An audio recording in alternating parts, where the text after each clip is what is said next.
Peptide bond carbon nitrogen के दरमियान होता है और ग्लाइकोसिडिक बॉन्ड जो होता है कार्बन ऑक्सीजन कार्बन के दरमियान होता है। ये बातें जहन में रखने वाली हैं। अच्छा, पेप्टाइड बॉन्ड जो है अमीनो एसिड का अगर हम स्ट्रक्चर बनाते हैं तो स्ट्रक्चर अमीनो एसिड का क्या है कि अमीनो एसिड में R, CH, COOH और NH2 होता है। ये अमीनो एसिड का स्ट्रक्चर है।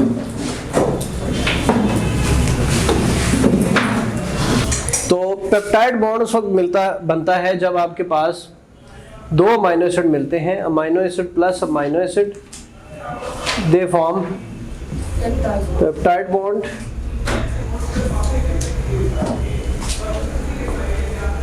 डाई पेप्टाइड बनता है और डाई पेप्टाइड। और एग्जाम्पल है RCH NH H and COOH। Board पे देखें जरा, ये एक अमीनो एसिड है। ये अमीनो एसिड को इसलिए बोलते हैं क्योंकि ये अमीनो ग्रुप इसको NH2 को बोलते हैं और ये एसिड ग्रुप होता है। तो मैं जस्ट इनकी ज्वाइनिंग बता रहा हूँ कि ये ज्वाइन किस तरीके से होते हैं। ठीक है, दो अमीनो एसिड्स तो बिल्कुल वही स्ट्रक्चर है, RCH COOH और NH2। इसकी नाइट्रोजन और दूसरे वाले की COO और ये OH, और इसके साथ इधर R आ जाता है, R इधर ही रहने दें और NH2 नीचे लिखते हैं। अच्छा, रिमूवल क्या होती है? ये बेसिकली वाटर की रिमूवल होती है। इसमें ये वाला H निकलता है और ये OH निकल जाता है। ठीक है, जब ये HOH निकलेगा तो वाटर का लॉस हो जाएगा, वाटर निकल जाएगा और कार्बन और नाइट्रोजन आपस में बॉन्ड बना लेते हैं। बस इतनी सी बात है। आप लोग बेशक इसको ना लिखें, सिर्फ एक स्ट्रक्चर बना दीजिएगा। पेप्टाइड बॉन्ड की एग्जांपल आ जाए या डेफिनेशन वगैरह आ जाए तो उसके अंदर आपने सिंपल ये स्ट्रक्चर बना देना है जिसमें कार्बन नाइट्रोजन का एक बॉन्ड इधर आप शो करवाएंगे। ये बॉन्ड है, this is called peptide linkage.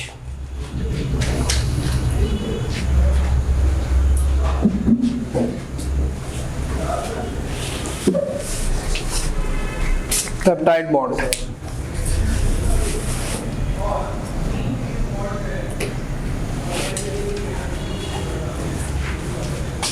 और when many amino acid combine with each other they form polypeptide। Dipeptide वो है जब दो अमीनो एसिड कंबाइन करते हैं, ट्राइपेप्टाइड में 3 करेंगे, टेट्रापेप्टाइड में 4, इस तरीके से सो ऑन। तो जब मैनी अमीनो एसिड कंबाइन करेंगे तो उसे पॉलीपेप्टाइड बोलते हैं।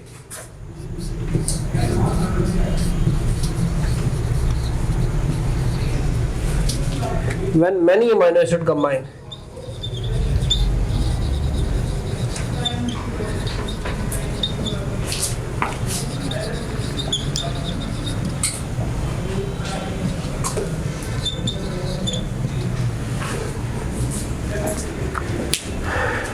डाइपेप्टाइड जो मॉलिक्यूल है उसके अंदर पेप्टाइड बॉन्ड कितने होते हैं? 1। ट्राइपेप्टाइड में कितने अमीनो एसिड होंगे, सॉरी पेप्टाइड बॉन्ड होंगे? 2। एक कम कर लेना है, मतलब अगर जिस फॉर एग्जांपल ये डाइपेप्टाइड में 2 अमीनो एसिड जुड़े हुए हैं तो 1 बॉन्ड के जरिए जुड़ेंगे। अगर 3 ट्राइपेप्टाइड है, 3 अमीनो एसिड जुड़े हुए हैं तो वो 2 पेप्टाइड बॉन्ड के जरिए जुड़े होते हैं। इसी तरह डाइसेक्राइड के अंदर 1 ग्लाइकोसिडिक बॉन्ड होता है और ट्राइसेक्राइड के अंदर 2 ग्लाइकोसिडिक बॉन्ड होंगे। ठीक है, तो ये पॉइंट आप लिख लें कि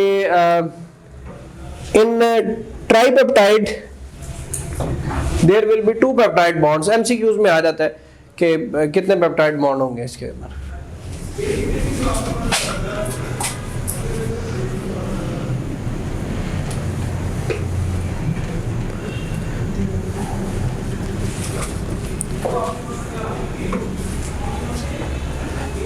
बॉडी के जितने भी रेगुलेटरी फंक्शंस हैं, सुने इधर, बॉडी के जितने भी रेगुलेटरी फंक्शंस हैं वो प्रोटीन्स परफॉर्म कर रही होती है मेनली। ठीक है, लिपिड्स में जो हार्मोन्स आ जाते हैं they belongs to the class of lipids.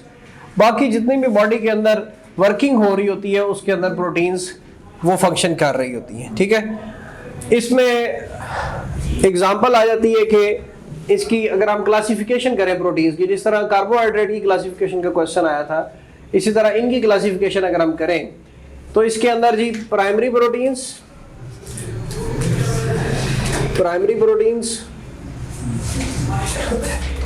Secondary proteins, tertiary proteins.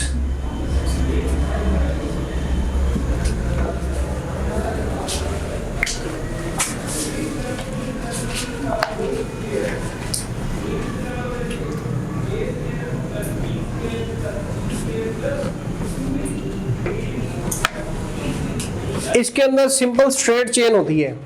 Primary structure में इधर देखें जरा, प्रोटीन्स का जो प्राइमरी स्ट्रक्चर होता है उसके अंदर सिंपल अमाइनो एसिड इस तरह एंड टू एंड जुड़ते जाते हैं और सीधी चेन बनती है, वो बेसिक स्ट्रक्चर होता है प्रोटीन का। जो सेकेंडरी स्ट्रक्चर होता है उसके अंदर प्रोटीन्स की आपस में कॉइलिंग होनी शुरू हो जाती है। जिस तरीके से किसी चीज के अंदर बल पड़ने शुरू हो जाते हैं, वो हाइड्रोजन बॉन्डिंग की वजह से उसकी स्ट्रक्चर की कंपैरिजन है। टर्शरी में ज्यादा कन्वर्जन हो जाती है और ज्यादा कन्वर्जन, और क्वाटरनरी जो प्रोटीन होती है तो उसमें नेक्स्ट लेवल की कन्वर्जन होती है और बड़ी टाइट किस्म की उसकी पैकिंग बन जाती है, इस तरह गुच्छे से बन जाते हैं प्रोटीन्स के। तो इसको बोलते हैं स्ट्रक्चर की बेस के ऊपर हम इसे क्लासिफाई करते हैं। तो प्राइमरी में सिंपल स्ट्रेट चेन्स होती हैं, सेकेंडरी के अंदर हेलिक्स बना होता है, और टर्शरी के अंदर जाके और क्वाटरनरी के अंदर ज्यादा जाके स्प्रिंग की तरह का जो स्ट्रक्चर है वो कन्वोल्यूटेड टाइप स्ट्रक्चर इसका बन जाता है। ठीक है, तो ये लिखे जरा कि प्राइमरी के अंदर लीनियर अरेंजमेंट होती है, arrangement of protein,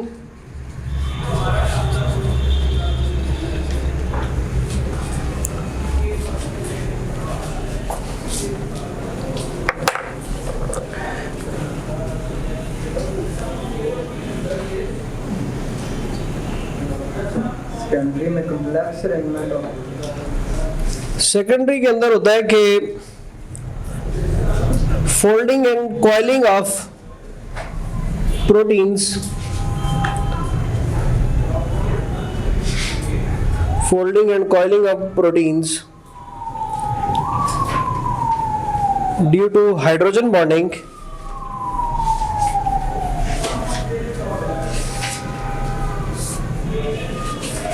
and an alpha helix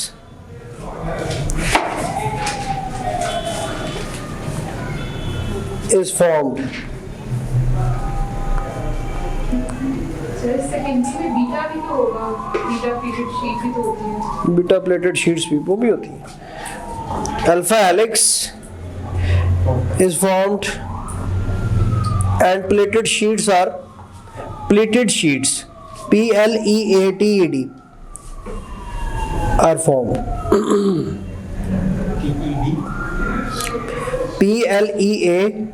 PLEATED sheets.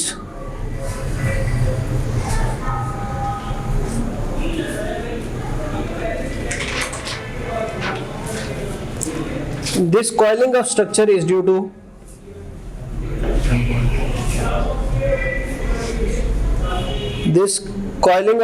is due to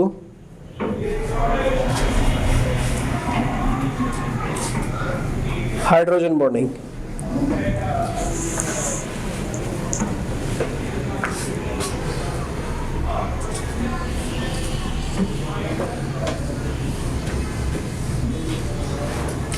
ये इसका प्रोटीन्स का अल्फा हेलिक्स स्ट्रक्चर है। ये सेकेंडरी प्रोटीन की एग्जांपल में आप लोग लिख सकते हैं, इसके डायग्राम बना सकते हैं।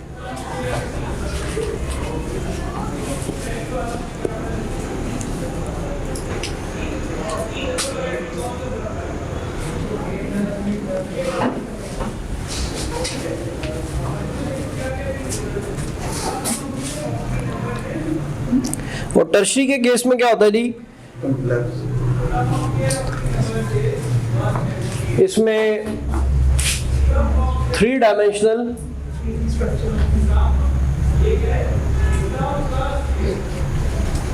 स्ट्रक्चर एंड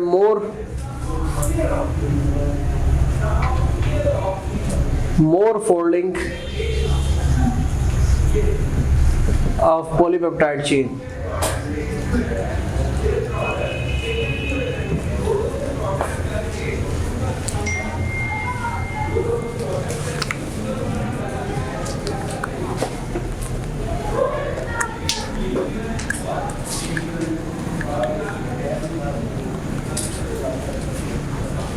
इसी तरह से जो क्वाटनरी होती है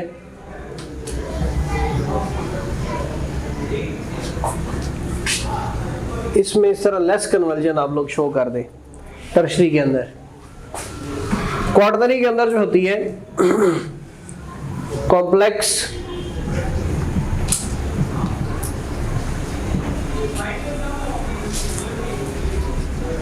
with intricate folding of protein molecules.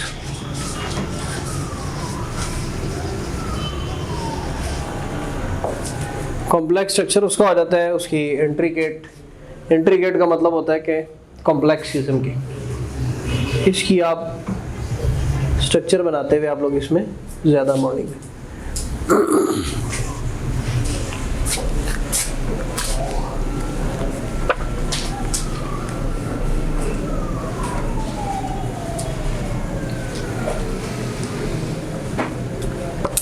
एक टर्म इस्तेमाल होती है डीनेचरेशन ऑफ प्रोटीन्स।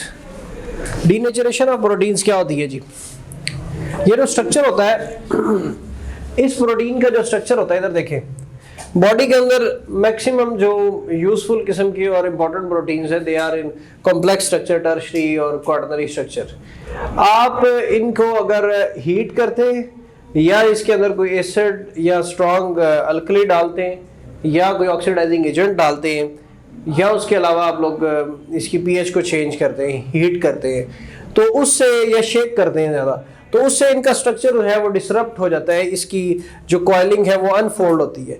तो कोई भी प्रोटीन है, फॉर एग्जांपल अगर हीमोग्लोबिन है तो हीमोग्लोबिन किस फॉर्म में इफेक्टिव होगी, वो अपने नेटिव स्ट्रक्चर के अंदर ही है, क्वाटरनरी के अंदर अगर वो है तो अगर आप उसे हीट करेंगे तो वो डीनेचर हो जाएगी प्रोटीन, वो उसका स्ट्रक्चर जो होता है वो अनफोल्ड हो जाता है, उसके स्ट्रक्चर की वो फंक्शनैलिटी नहीं रहती। ठीक है, तो डीनेचरेशन ऑफ प्रोटीन जो होती है वो अपना ओरिजिनल फंक्शन जो है प्रोटीन वो लॉस कर बैठती है, कोएगुलेट हो जाती है प्रोटीन। आप हीट करते हैं, एल्ब्यूमिन ऑफ एग है, वाइट ऑफ एग है, इसे हीट करते हैं, इसे आप लोग फ्राई करते हैं तो वो डेफिनेटली कोएगुलेट हो जाती है, तो उसका वो फंक्शन नहीं रहता। ठीक है, तो ये आप लोग पॉइंट लिख लें, एक डेफिनेशन है सिंपल सी, denaturation of protein is denaturation of protein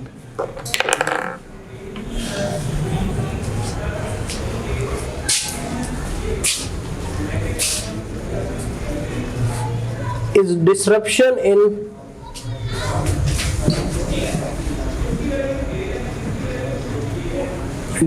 in protein structure.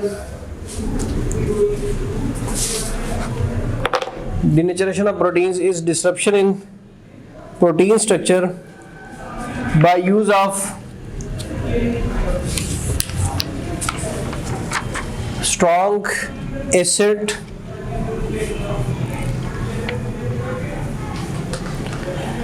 alkali,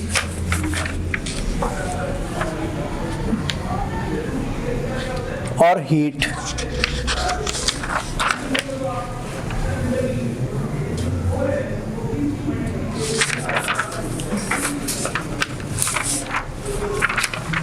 This is called denaturation of proteins.